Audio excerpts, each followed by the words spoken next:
Buenos días, tardes o noches a las personas que se conectan a nuestro nuevo capítulo del derecho a vivir una vida libre de violencias que estamos realizando en el marco de la campaña 25 de noviembre desde la Red de Salud de las Mujeres Latinoamericanas y del Caribe para hablar sobre los avances y desafíos que tiene nuestra región en materia de la prevención, la atención y la sanción de las violencias hacia las mujeres.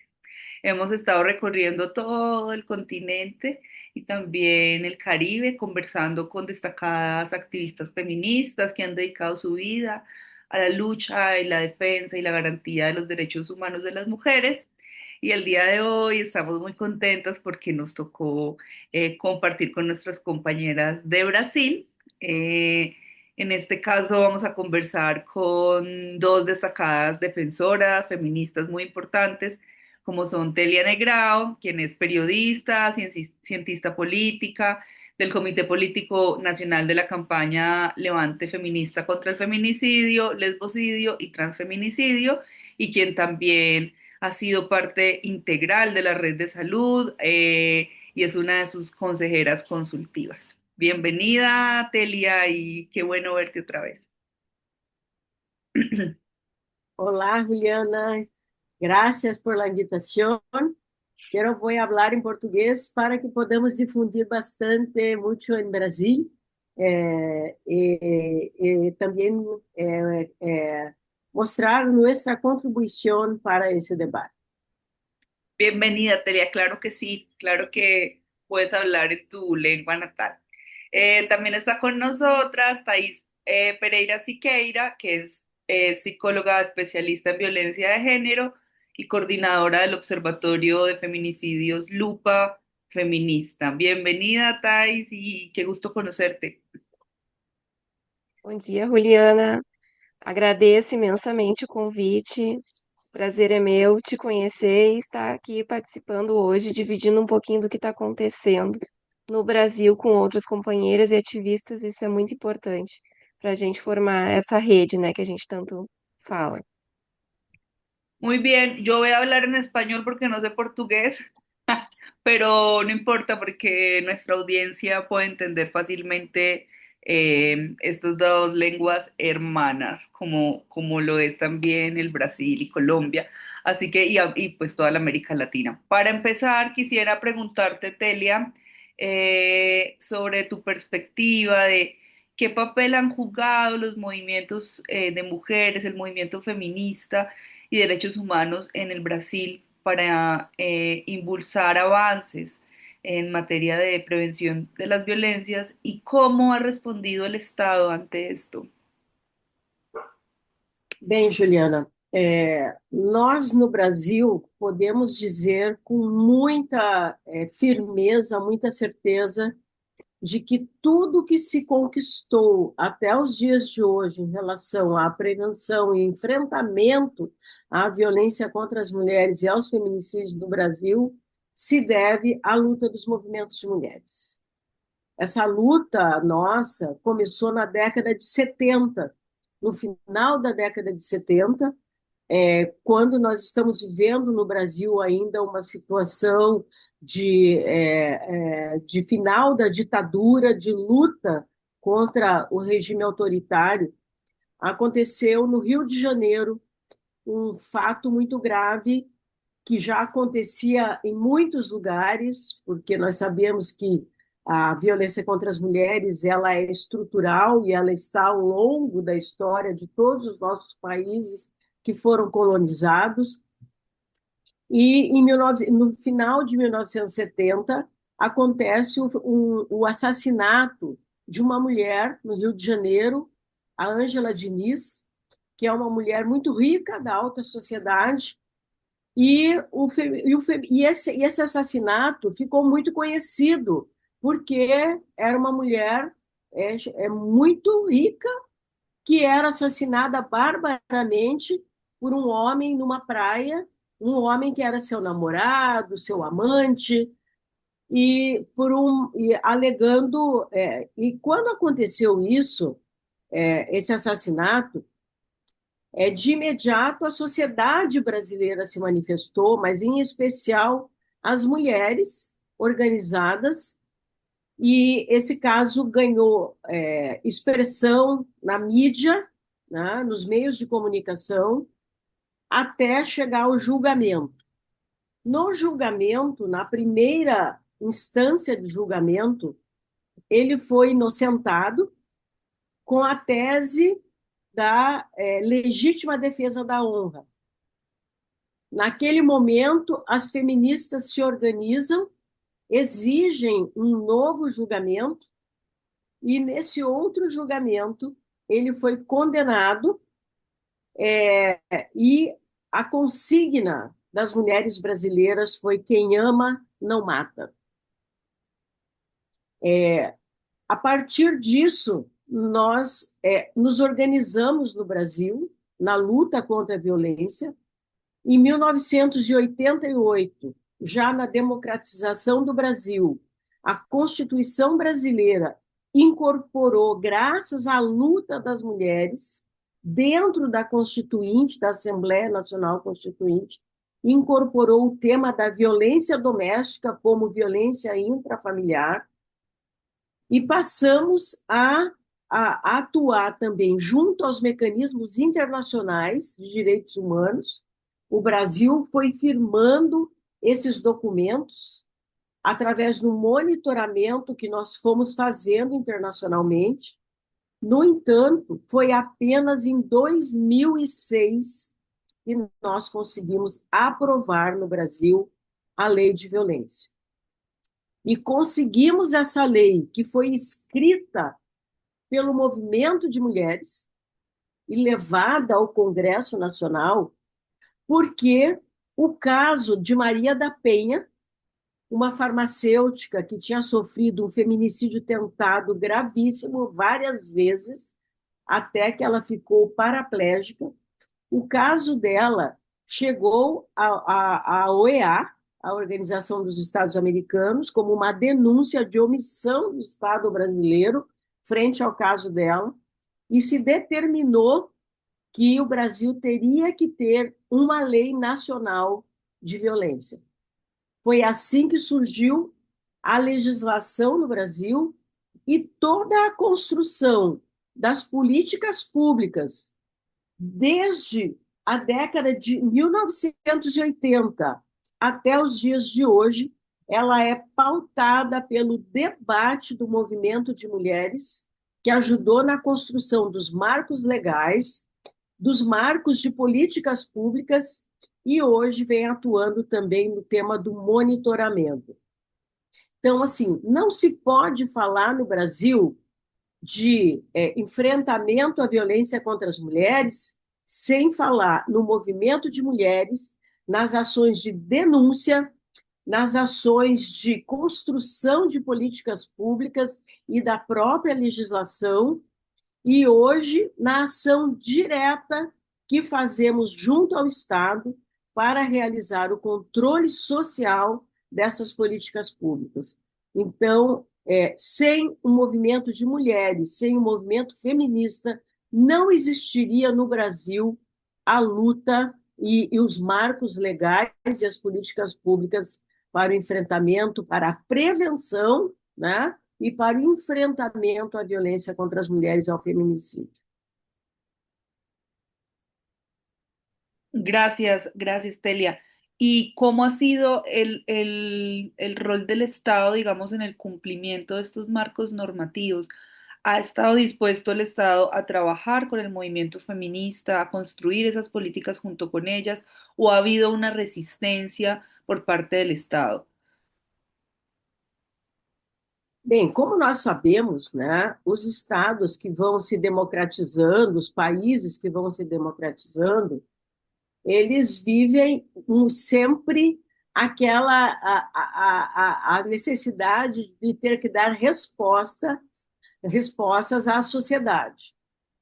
Ao longo dessa história, o movimento de mulheres se firmou como uma atriz protagonista fundamental na construção dessas políticas públicas, o que nem sempre foi respondido à altura pelo governo, pelos governos, né? O Brasil, por exemplo, não tinha prestado contas às Nações Unidas até o ano de 2000 no tema da violência contra as mulheres. E foi pelo trabalho do movimento de mulheres que se realizou um processo, inclusive, para que o Brasil firmasse os protocolos facultativos para o acesso das mulheres no âmbito internacional. Então, assim, existe uma ação de colaboração e de tensão. No Brasil, nós conseguimos construir um processo das conferências nacionais de políticas para as mulheres, né? Que é quando o governo, em parceria com a sociedade, instala um processo de debate nacional para diagnosticar os problemas e fazer propostas de novas legislações e novas políticas públicas. Nós já estamos na 5ª Conferência Nacional, nas quais os movimentos de mulheres levam as propostas para serem transformadas em políticas nacionais, em planos nacionais. Isso não significa que todos esses planos nacionais sejam cumpridos, porque dependem das decisões que passam pelo Congresso Nacional, em geral muito conservador, mas que é por onde passa a aprovação do orçamento público. Nós não temos ainda no Brasil um orçamento que a gente possa dizer que é um orçamento sensível a gênero. É uma luta permanente conseguir esse orçamento. Então, ao mesmo tempo que o governo brasileiro não consegue mais governar sem a participação dos movimentos, porque depende que os movimentos sejam correias de transmissão de processos, né? Resiste a pautas difíceis, né? O tema, por exemplo, da violência sexual, que está vinculado ao tema do aborto, é um tema de muita resistência, né? Porque tem o peso da igreja evangélica, da igreja católica, né? Então, temos esses fatores, né, que são fatores fortes da cultura brasileira, um país muito machista ainda, muito conservador, de raízes patriarcais muito fortes e que precisam ser permanentemente interpeladas pelo movimento de mulheres, pelos movimentos feministas, que lutam o tempo todo pelo seu reconhecimento como parcela da sociedade, né? Então, existe uma tensão permanente, né, entre os movimentos e os governos. E não podemos esquecer que nós estamos saindo, né, de um momento extremamente conservador no Brasil, que foi o período do Bolsonaro, né, depois do golpe que foi dado contra Dilma em 2006. Nós vivemos 6 anos num verdadeiro inferno nesse país, em que as mulheres foram demonizadas, as mulheres foram destratadas, desrespeitadas. Houve um aumento vertiginoso de violências contra as mulheres e um desrespeito profundo à nossa condição de humanidade. Então, hoje estamos reconstruindo as bases de diálogo com os governos, né? Tanto os governos municipais, estaduais e nacionais, mas numa forte disputa pelo legado que a extrema-direita deixou no Brasil no tocante ao modelo de sociedade, ao lugar das mulheres na sociedade e à destruição de muitos dos nossos avanços e conquistas. Estamos reconstruindo isso nesse momento. Gracias, Telia, por este recorrido y por este análisis de contexto también de lo que han sido la última década en Brasil. Eh, Quisiera preguntarte, Thais, hablando de esto de las prácticas y de la resistencia y de la incidencia del movimiento feminista, de la movilización, sobre las prácticas, algunas prácticas exitosas que puedas compartir con nosotras, las compañeras de la región de América Latina y del Caribe, sobre la prevención y la sanción de las violencias. Tú eres la coordinadora de un observatorio, la Lupa Feminista, un observatorio de feminicidios en Brasil. Cuéntanos un poco eh, qué podías compartirnos, además de lo que nos dice Telia de este difícil contexto que han atravesado en los últimos años. Certo, Juliana. Então, em relação a experiências exitosas, eu gostaria de falar um pouco, de como surgiu também essa nossa construção do Observatório de Feminicídios Lupa Feminista, porque ele também ele emerge nesse contexto, né, que a Télia estava trazendo, da questão do conservadorismo no Brasil, da questão da desvalorização das mulheres, e no ano de 2021 mulheres de diversos estados aqui do Brasil, nós temos 26 estados e o Distrito Federal, então de diversos estados se reúnem mulheres, né, figuras conhecidas, mulheres de movimentos de mulheres, para criar um levante, né, que se chamou um levante contra o feminicídio, exatamente por esse aumento das estatísticas em relação à violência contra as mulheres e os feminicídios. Cada estado ele organizou as suas ações a partir das suas necessidades, porque cada região aqui no Brasil tem suas próprias características. Então, aqui a gente organizou a questão do Observatório de Feminicídios, porque entendemos que, enquanto movimento de mulheres, nós também, né, poderíamos produzir os nossos dados e analisar os nossos dados, independente dos dados oficiais, que muitas vezes têm apenas parte de uma realidade. Então, o Observatório de Feminicídios Lupa Feminista, ele se constrói, né, nessa perspectiva, onde vários movimentos de mulheres participam dessa construção. Nós já estamos atuando aqui há 4 anos, né? Então, começamos em 2021 e agora, nos 21 dias de ativismo, nós completamos 4 anos, porque ele foi lançado exatamente nos 21 dias de ativismo, pelo fim da violência contra as mulheres. E a gente tem, então, nesse momento, né, estamos nos tornando independentes com a ideia de que a gente precisa expandir o nosso trabalho, né? Que a gente pode consolidar ele ainda mais. O que que é o nosso monitoramento, né? Um monitoramento que é importante porque ele faz com que a gente mostre que, por exemplo, feminicídio não acontece somente nas situações de violência doméstica e familiar, apesar de entendermos e sabermos que essa é a maior incidência, as maiores estatísticas, né? Que as mulheres não estão seguras dentro de suas próprias casas, a gente não está segura em outros espaços também, né? A questão da misoginia tem sido muito forte aqui no Brasil, ainda mais com a questão da violência digital. Essa semana mesmo aconteceu o assassinato a tiros de 2 mulheres no Rio de Janeiro, dentro de um centro educacional, porque esse assassino ele não admitia ser chefiado por mulheres, né?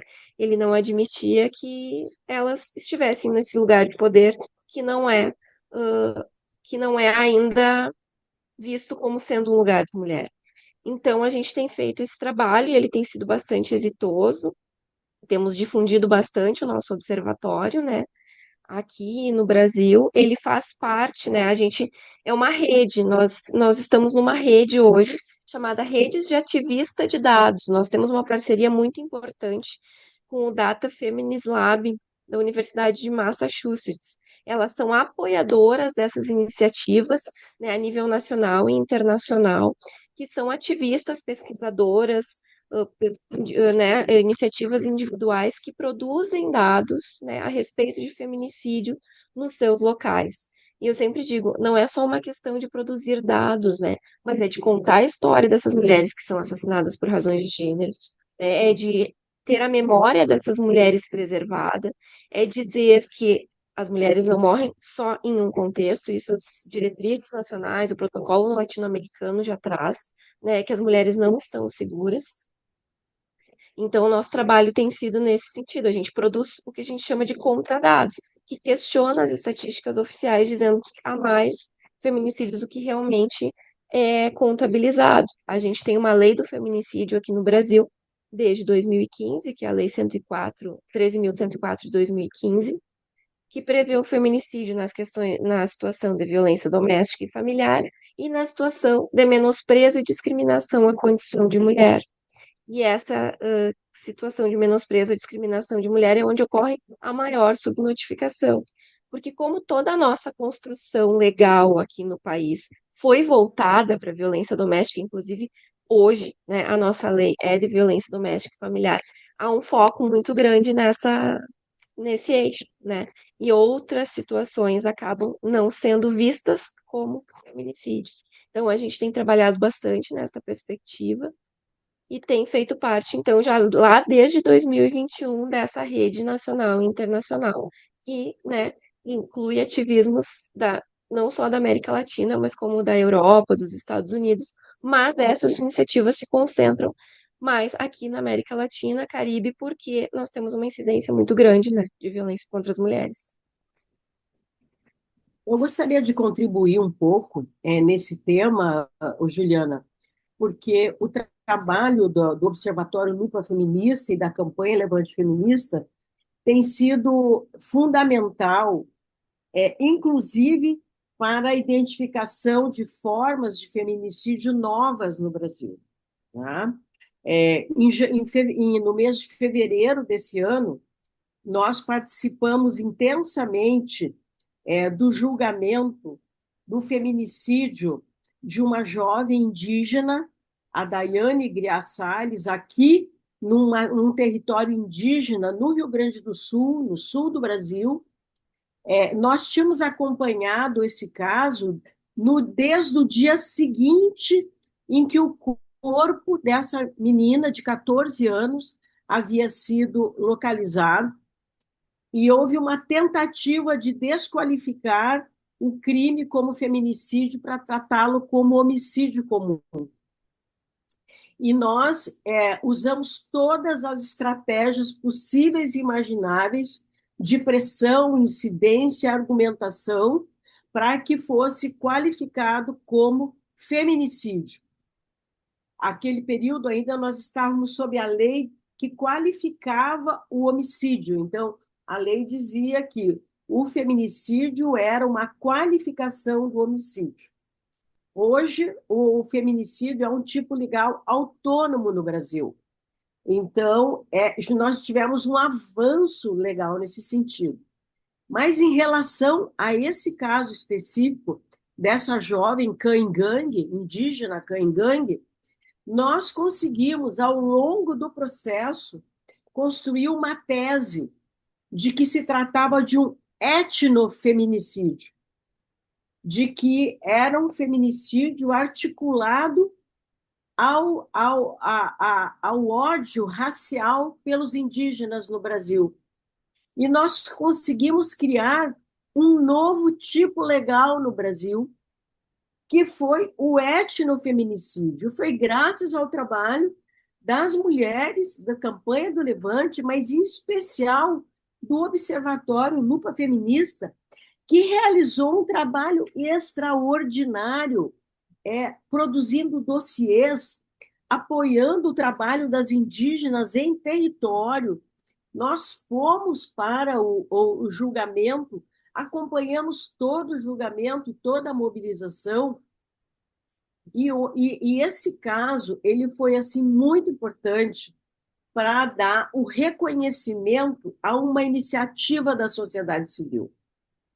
Porque nas sociedades latino-americanas, nós sabemos o quanto a sociedade civil e as suas organizações não são reconhecidas. O nosso trabalho é cotidiano para fazer com que toda a nossa produção, né, seja reconhecida. Porque os índices de violência e de feminicídio continuam imensos. No Brasil se mata, no mínimo, 1.500 mulheres ao ano. Nós temos no Brasil hoje, segundo os últimos estudos, 21 milhões de mulheres que já passaram por violência nos últimos 12 meses. Isso significa que 10% da população brasileira e 20% das mulheres já passaram por situações de violência. Nós estamos falando, portanto, de um problema muito grave, muito sério, né? E com políticas públicas ainda frágeis, muito frágeis, porque apesar da Lei Maria da Penha ser considerada a terceira melhor lei de violência do mundo, nós ainda não conseguimos a sua efetiva implementação. Não conseguimos. Por falta de recursos financeiros, por falta de um orçamento de gênero, por falta de planejamento dos gestores, das gestoras, dos governantes, porque há uma naturalização dessa violência por parte dos próprios agentes públicos, né, que desqualificam a palavra das mulheres, desestimulam as mulheres, né, não fiscalizam as medidas protetivas de urgência, né, que são medidas fundamentais para manter os homens distantes, os agressores distantes das mulheres, né?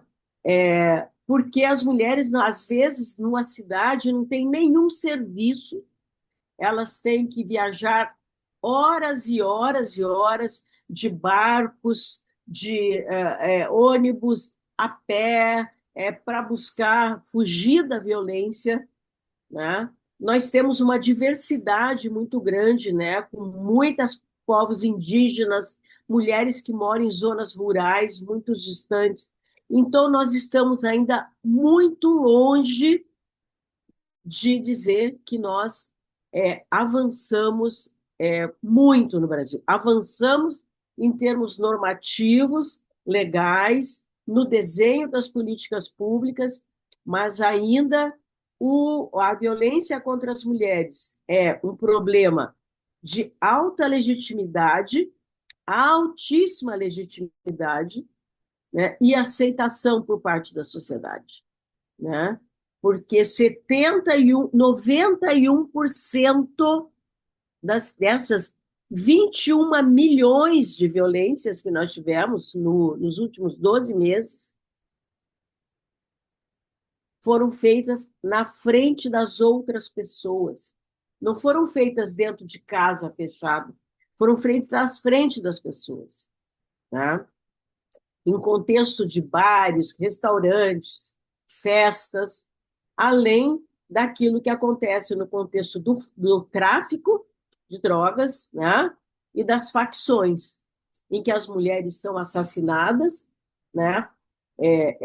De forma que denota que é feminicídio, porque são tirados os seios, né? Os corpos são destroçados, os tiros são no rosto. Então, são feminicídios pela forma de matar e porque as mulheres não deveriam estar onde estavam, né? Então, é um fenômeno muito sério, muito grave para ser enfrentado no país. E a questão do monitoramento, né, Juliana, como a gente sempre diz, não estamos em disputa de números, porque isso nem caberia, né?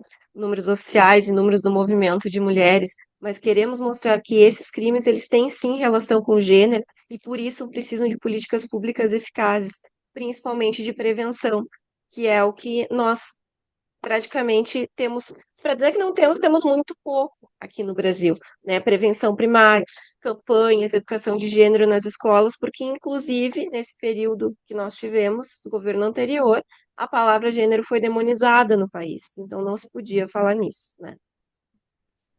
Além da articulação com o racismo, né? O racismo estrutural no Brasil.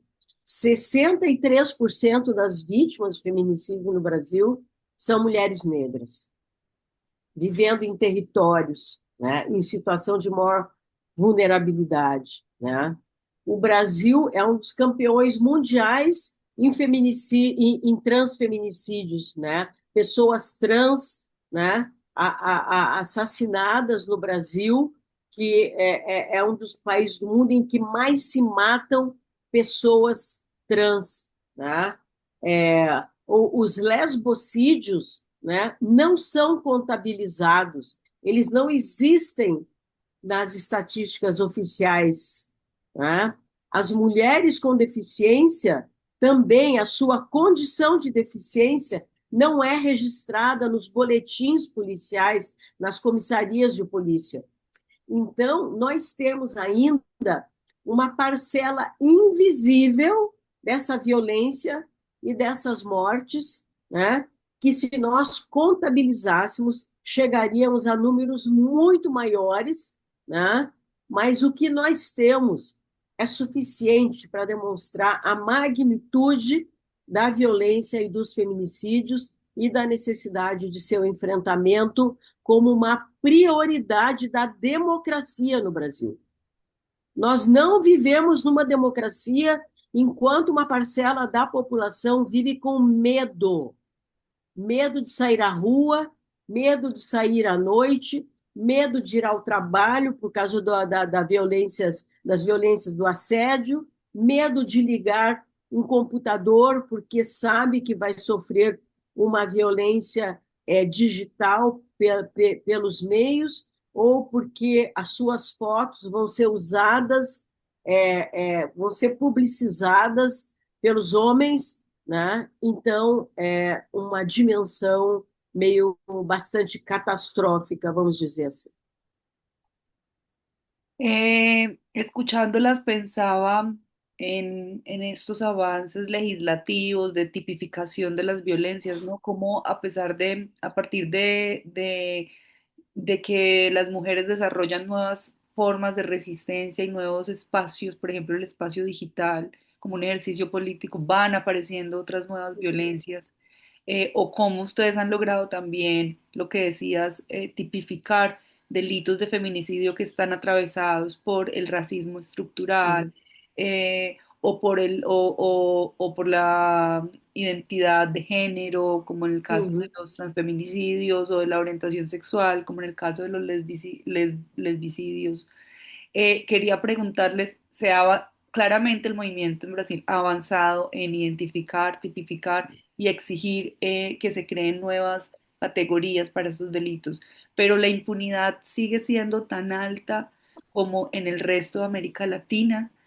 Qué necesidades o qué transformaciones institucionales se necesitan para garantizar el derecho a una vida libre de violencias para todas las mujeres y las niñas en su diversidad? Thaís, ¿te animas a empezar? Tem uma questão que nós temos pensado aqui bastante, falado muito sobre isso, Juliana, que é esse sistema de garantias de políticas para as mulheres não depender do governo que está no momento, mas ele ser uma garantia de Estado, né? Que se permaneçam orçamentos, políticas, independente de quem vai estar no poder, né? Nós precisamos correr muito atrás disso, porque o que que aconteceu? Nós vínhamos num avanço, apesar das dificuldades, que foi, né, foi interrompido e alguns retrocessos foram acontecendo, culturalmente, inclusive. Então, entender que é necessário não só um orçamento, mas um sistema que garanta essas políticas, né, a continuidade dessas políticas independente do governo que está é muito importante. Isso foi pautado, até ele teve na Conferência Nacional agora, né, isso foi pautado inclusive na Conferência Nacional agora em setembro, dentre outras tantas questões. Né, inclusive a efetivação de planos de enfrentamento à violência contra as mulheres, plano de enfrentamento ao feminicídio, e a questão que eu sempre retomo, que é a prevenção primária, né, que é trabalhar com educação para a igualdade de gênero, escolas, campanhas na mídia, que a gente sabe que essa é uma mudança a médio e longo prazo, principalmente a longo prazo, e que a gente precisa manter, né? Para te ter uma ideia, tiveram leis em alguns estados aqui, foram feitas leis nos municípios, que a palavra gênero não podia ser dita, que aquilo tinha que ser retirado de determinado plano, enfim, né? Então a gente ainda está nesse momento retomando isso. Bem, nós estamos vivendo um momento de várias disputas nesse campo jurídico-legal, né? Em especial no legislativo, né? Então, há hoje um debate no Congresso brasileiro para a constitucionalização do tema do enfrentamento à violência contra as mulheres na perspectiva da segurança pública, da seguridade pública. Tá? Está em debate uma mudança constitucional sobre o tema da segurança pública no Brasil. É uma das maiores pautas hoje, agendas no Congresso Nacional.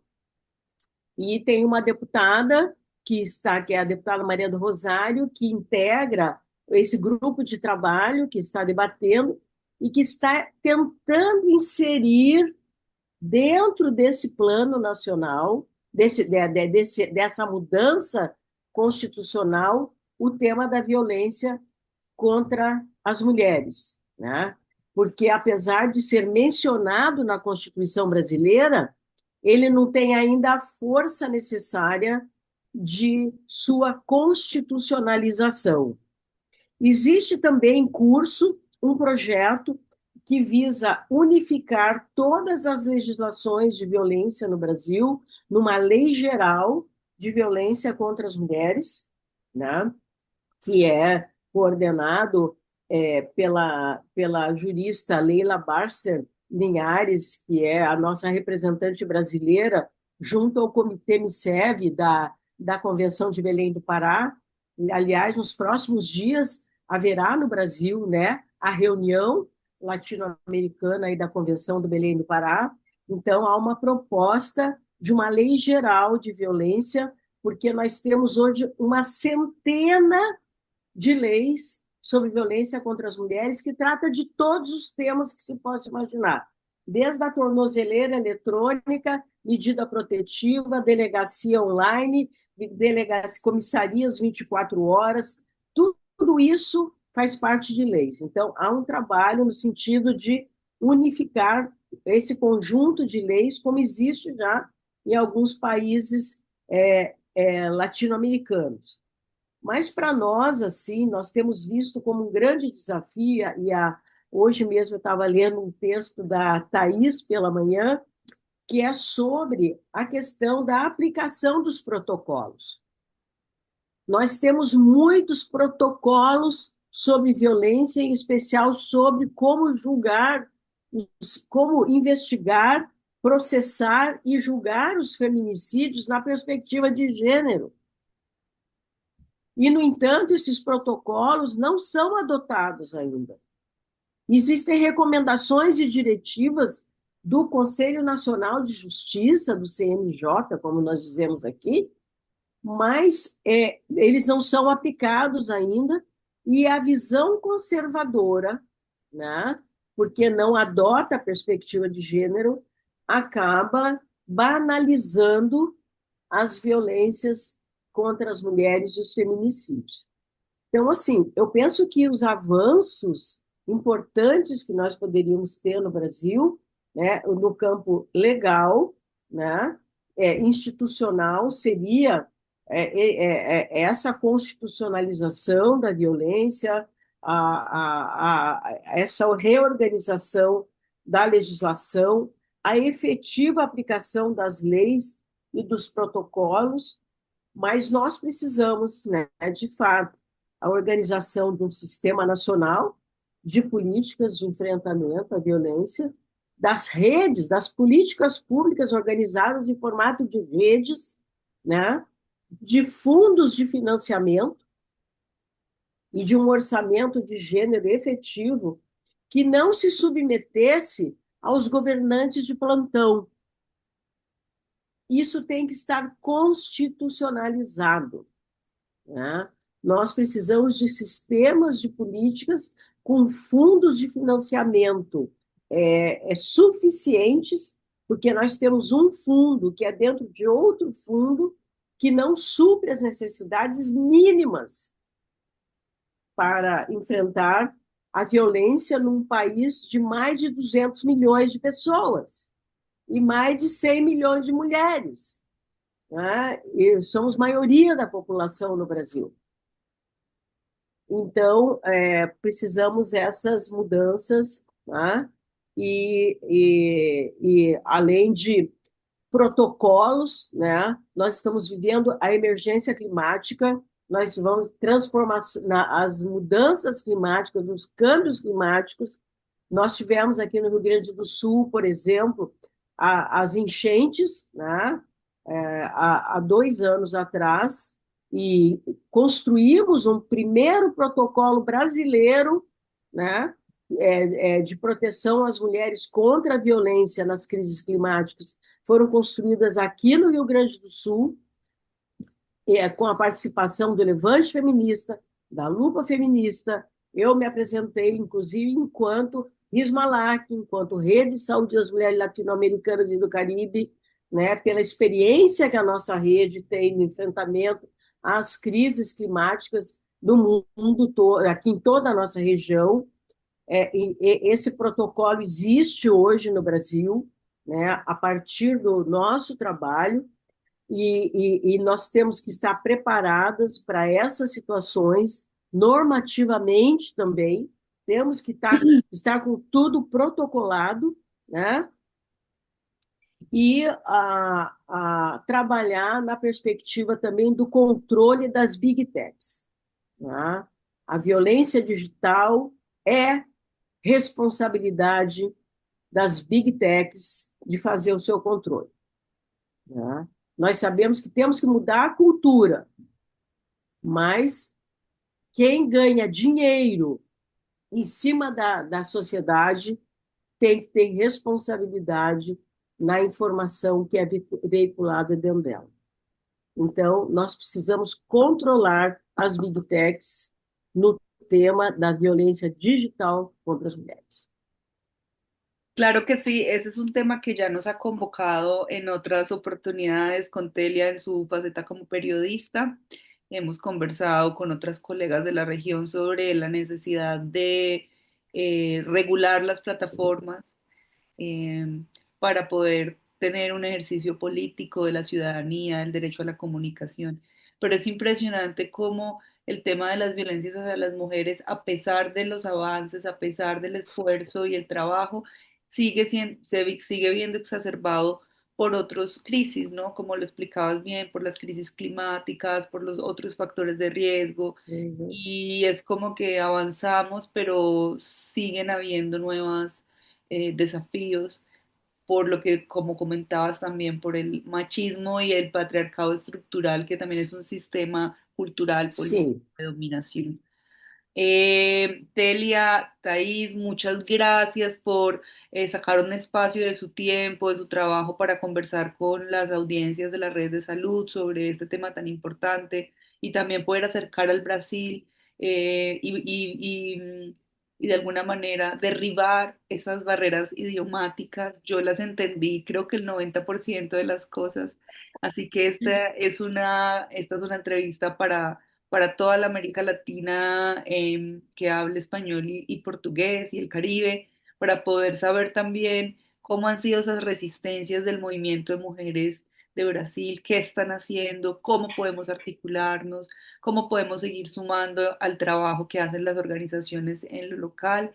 Y bueno, no está de más decir que la red de salud fue creada para eso, para esta articulación, para levantar estas alertas y también para poder trabajar juntas más allá de las fronteras y de la lengua. Muchas gracias, unas palabras de despedida. ¿Quieren decir algo? Eu Sim. que agradeço o espaço, Juliana, por ter sido convidada, muita honra. Espero que a gente em outros momentos também possa falar um pouco mais sobre o trabalho do observatório e a gente traga algumas novidades, quem sabe ano que vem. Claro que sí, vamos a tener otras oportunidades. Telia, Eu agradeço uma vez mais a Rede Saúde, né, a minha rede, né, a nossa rede, e que a todo momento oferece oportunidades de debatermos, né? Eu estou há 30 anos ou mais nessa rede e me sinto sempre muito acolhida e sabemos o quanto é importante essa troca de experiências, né? Hoje, no mundo, apenas 0,2% dos recursos para o desenvolvimento são destinados ao enfrentamento à violência contra as mulheres. Significa que nós temos que fazer uma luta internacional para que esse tema ganhe a dimensão que é necessária. Então, muito obrigada, um grande abraço a todas as companheiras queridas da América Latina e do Caribe, e seguimos em frente unidas.